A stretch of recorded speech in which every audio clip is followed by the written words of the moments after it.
Welcome back to the Bryan Tann Show. It is your host, Bryan Tann. All right, we got a solo cast today. We have a solo podcast. To be honest, these past few days I've been kind of busy with work and school and wrestling and stuff like that, so I haven't been able to pop out podcasts like I want to. But to be honest, I really couldn't find a guest or someone that I could think of that I'd want on at this current moment. So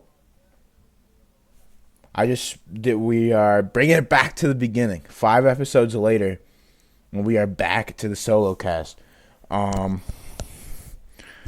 kind of hard doing this kind of stuff because, to be honest, I'm not very good with riffing by myself.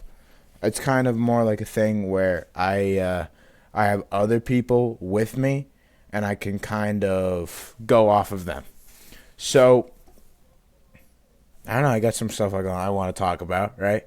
So, first of all, the podcast, obviously. Thank you guys all for the support. I mean, the views have been slowing down a little bit, but that doesn't really matter to me. It matters to me that, like, this kind of stuff I care about. I love doing the podcast. And just the fact that there's some people watching these kind of things, it really means a lot, and I appreciate it.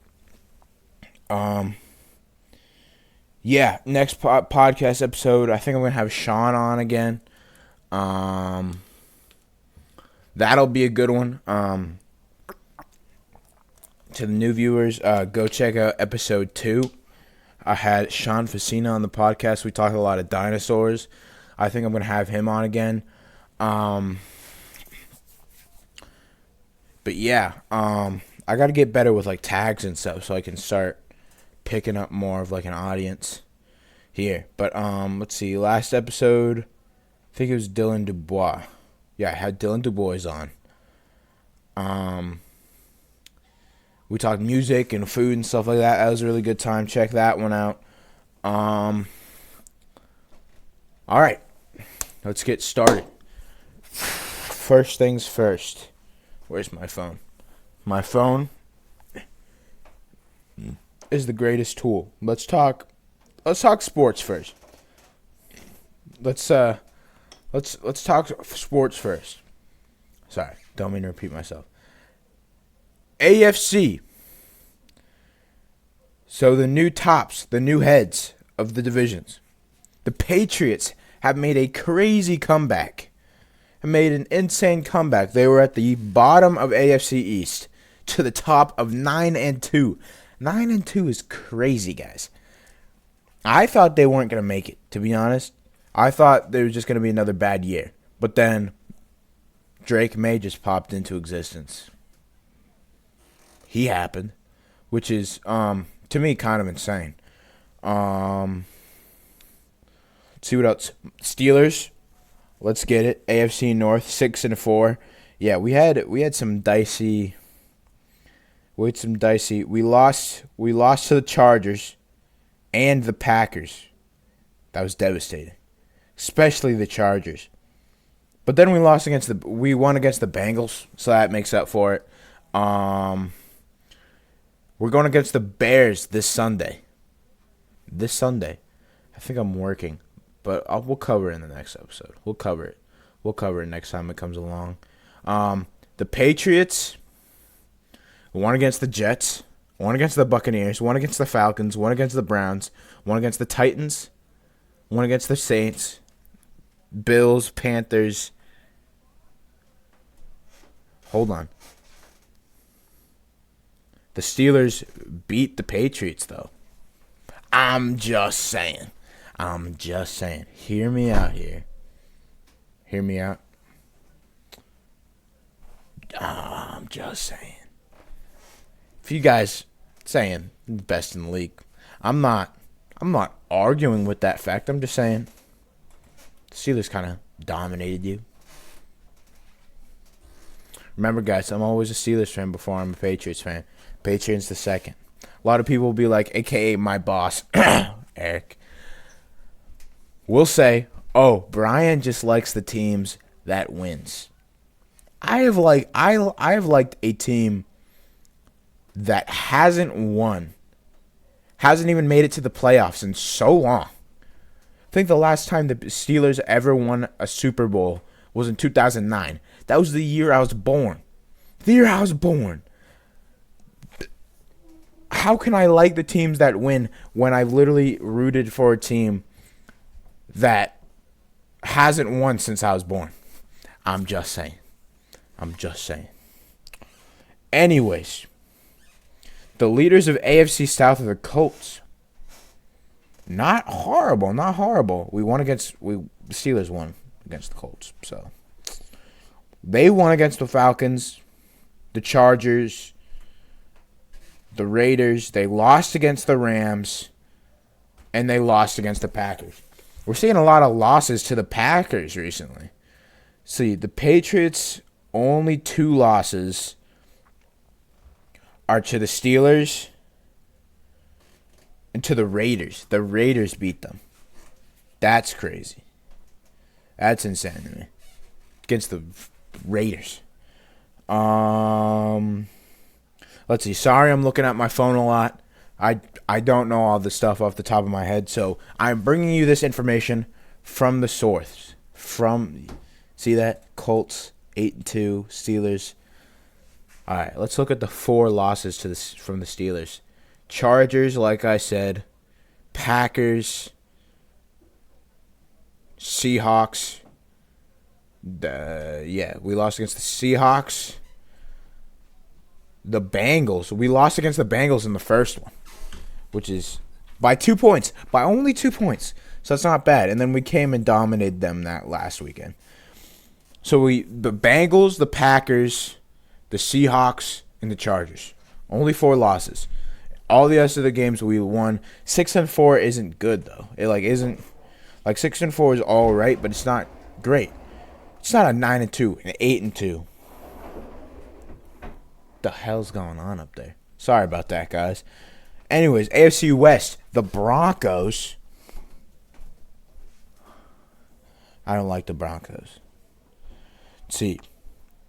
They are also 9-2. Hold on. Let me check. I saw it just then, but my memory's not very good. Yeah, they're 9-2. They're tied with the Steelers, right? The Patriots overall in AFC North or AFC West, I think. I'm going all the way back. Jeez. Forgive me, fellas and fellettes. I have to regain. All right, NFL preseason. Okay, they lost against the Colts and the Chargers, and that's it. Every other game that they play, the team that they went against, they've won. Especially that game. I watched the game against the Jets. The Jets. Why is it bringing me all the way to 2021? Anyways, yeah, I watched the October 12th game, Broncos-Jets, where Broncos won 13 and Jets won 11. Got 11. So, that was pretty crazy. Any news? So, everybody knows what happened to Cam Scatterboo. Sucks. Rest in peace.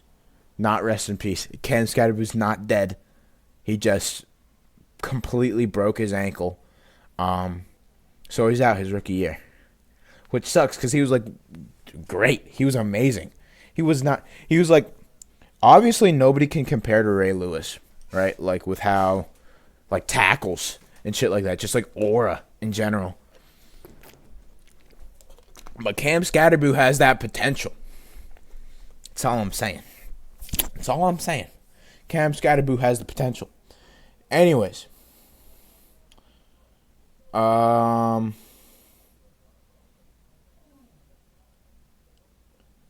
Let's see. DK and Metcalf. Hold on. I'm checking the NFL website When we get to the UFC, with the MMA portion, I will know a lot more. I promise you.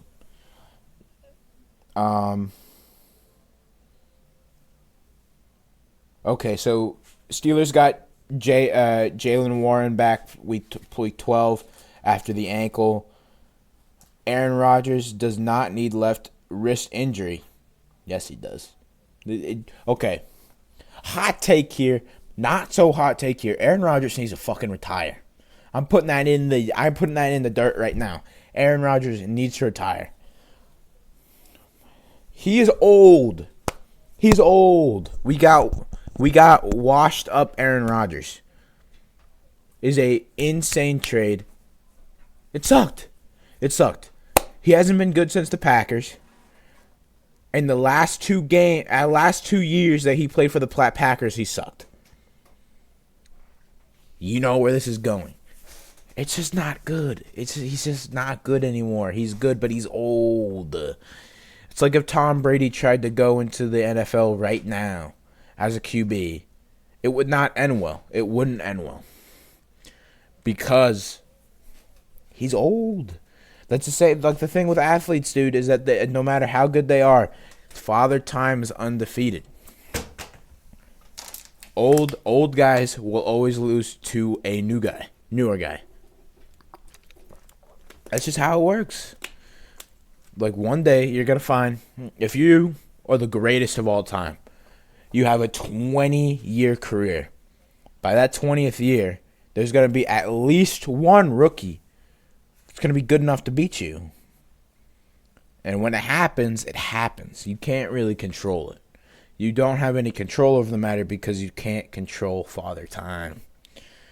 Anyways, is there anything interesting?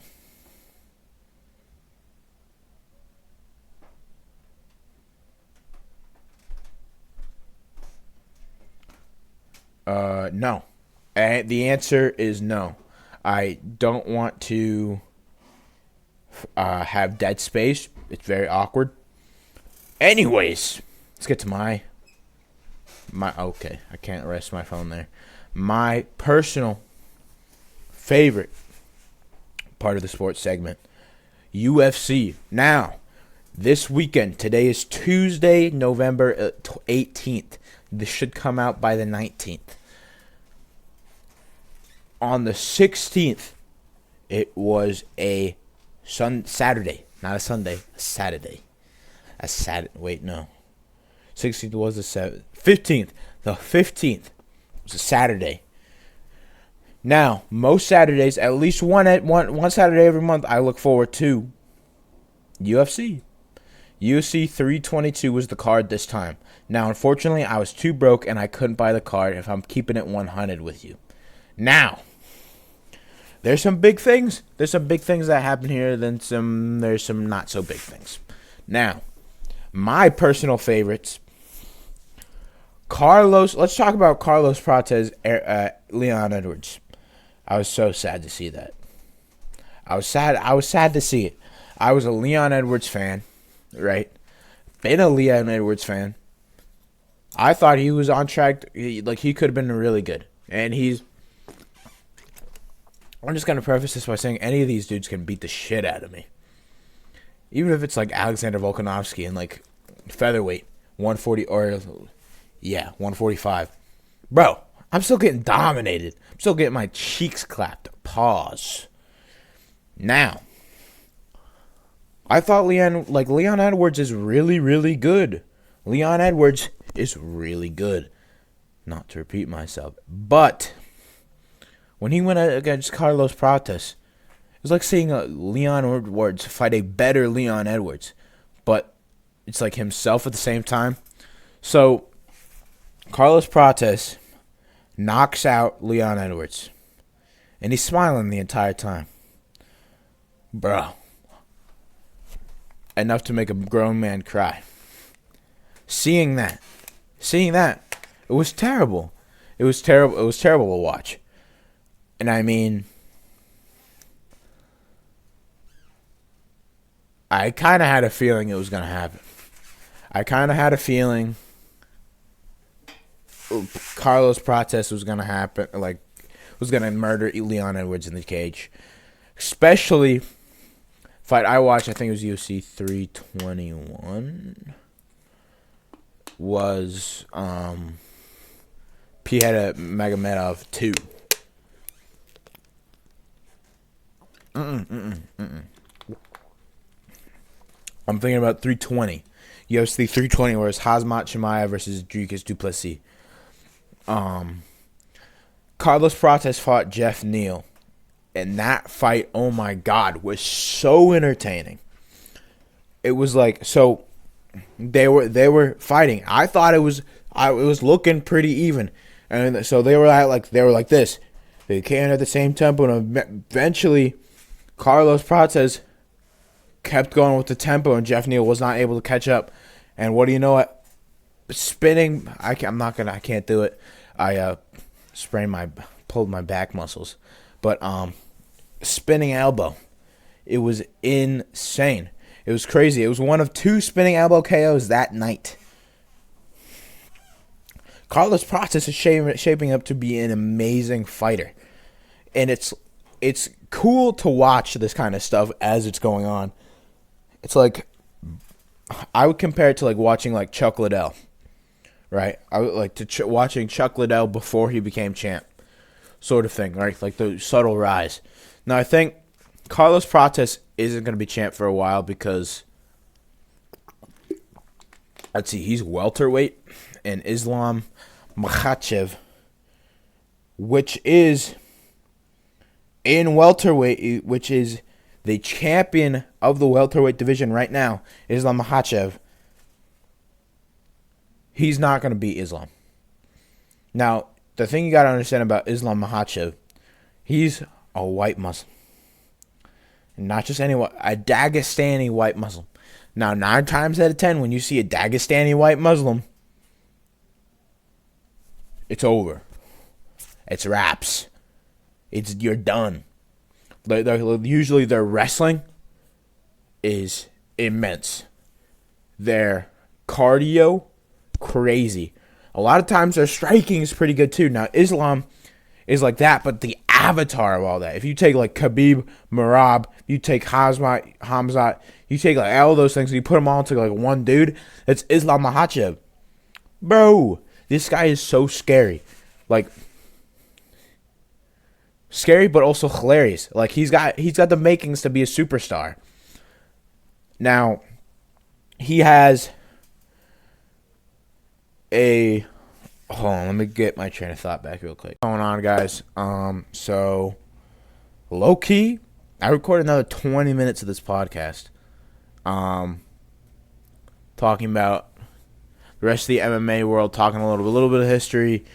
I literally talk about what fights to make and shit like that. And then it just didn't save, dude. I literally clicked the end call button. The end, like the stop button. And it wiped away. It got wiped away. So, I don't have enough time to record another 20 minutes again. But let's cover the basics. So I was talking about how Islam was great. Lost to one is really good. Lost one time early in his career and decided never again.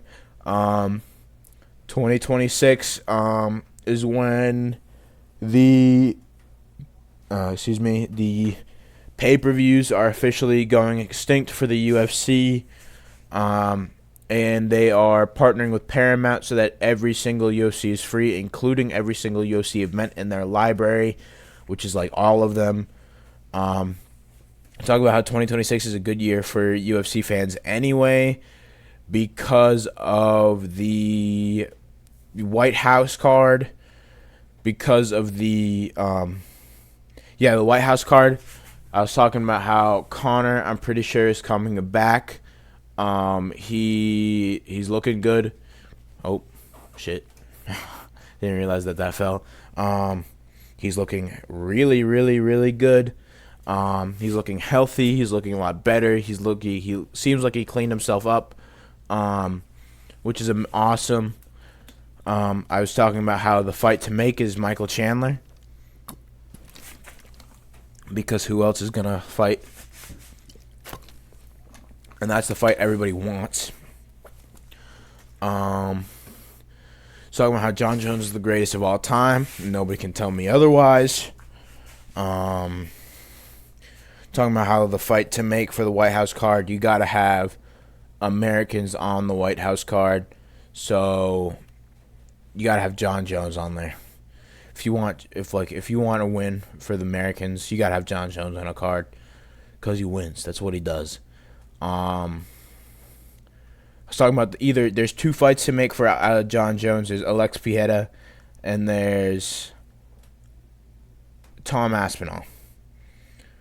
I lean more towards Alex Pereira, but that's just me personally.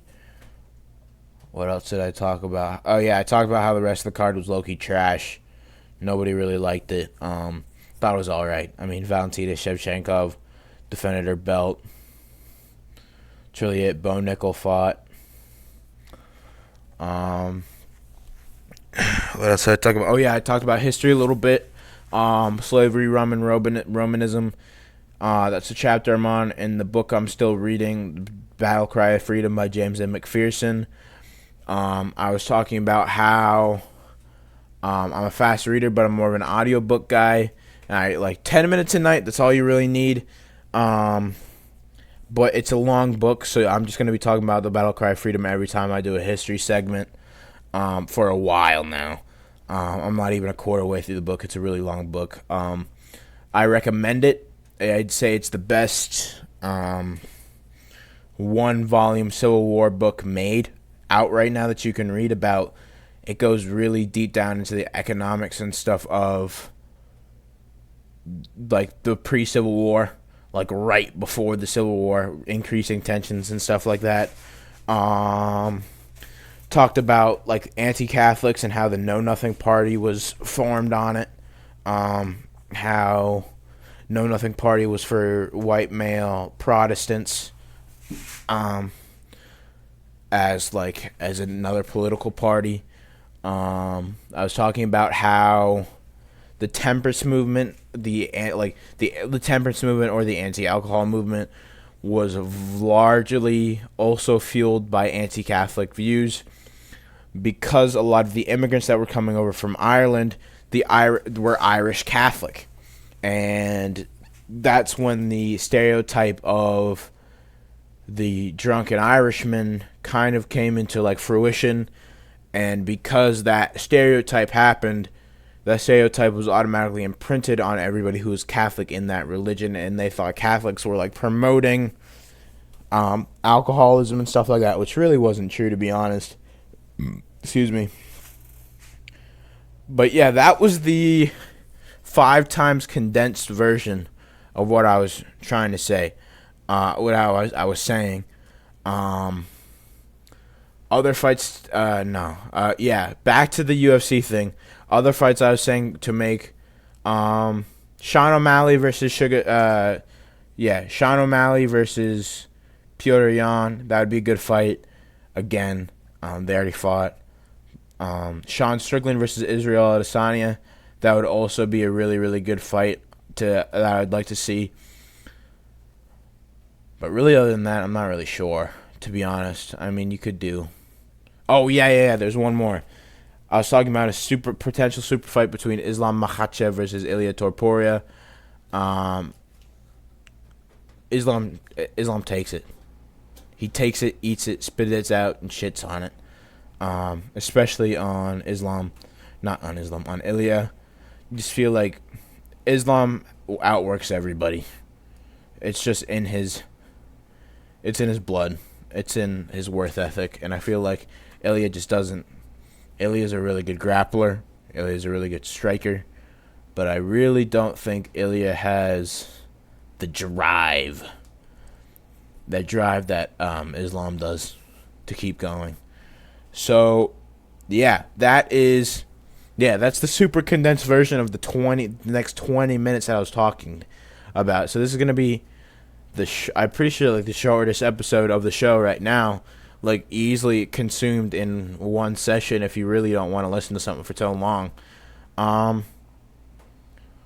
But anyways, what I was saying is, yeah, thank you guys for watching. It means a lot.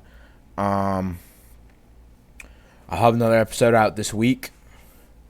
Hopefully with Sean Vicina. That'd be cool to have him on for part 2. Anyways, this has been your host, Bryan Tann of The Bryan Tann Show. Appreciate you watching. And I'll see you all in the next one. See ya.